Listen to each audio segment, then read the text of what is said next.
অহাবাৰ মই আপোনালোকৰ সন্মুখত এজন প্ৰাৰ্থী হিচাপে আহিম। আপোনালোকে বহুত দৰত ভোট দিছে। ইয়াৰ পৰা 5 বাৰ ৰকিবুল হুছেইন সাহেব বিধানসভালৈ গৈছে। ময়ো এবাৰ তেখেতক বিধানসভাত পাইছো মন্ত্ৰী হিচাপে। আমাৰ মিয়া মুছলমানৰ কাৰণে এটা বাক্য যদি ব্যৱহাৰ কৰি থাকে 5 বছৰত এছেম্বলিত যদি ৰেকৰ্ড দেখুৱাব পাৰে, মই তেখেতক এজন নেতা হিচাপে মানি ল'ম যে মিয়া মুছলমানৰ স্বাৰ্থত এই কথাটো বিধানসভাত কৈছে।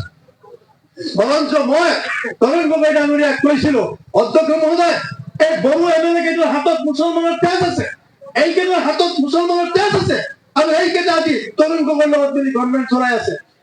পরের দিন রকিবুল সাহেব বক্তব্য রাখেন, এইটো আজিজ সাহেবের বক্তব্যটা আমার নহয়।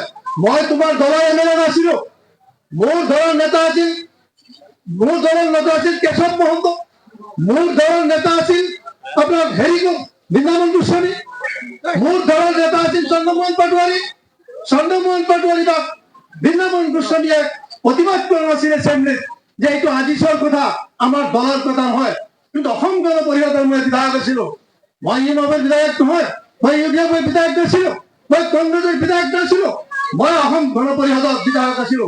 যি কথা এছেম্বলিত মই ক'ব নোৱাৰো, আৰু এই দলৰ বিধায়ক মই প্ৰথমে প্ৰশ্ন কৰিছো এছেম্বলিত, থানাত যদি মন্দিৰ থাকে, মছজিদ নামঘৰ গীৰ্জা কিয় নাথাকিব? প্ৰথম দিন মই প্ৰশ্ন কৰিছো। স্পীকাৰ ৰাতিপুৱা মোৰ ঘৰত গৈছে যে আপুনি কেইবাৰ এমএলএ লৈছো, মই কালি এমএলএ পদ লৈছো। এই প্ৰথম এমএলএ যে প্ৰথমবাৰ নহয়, প্ৰথমবাৰ মোকো বচাই চলিব আৰু মোকো কথা ক'বলৈ সুবিধা দিব। গতিকে ৰাইজসকল, এই বিধানসভাৰ সদস্য এটা হবলৈ হলে মইতো মাজে মাজে ভাবো মই বিধানসভাৰ সদস্যৰ উপযুক্ত নহয়।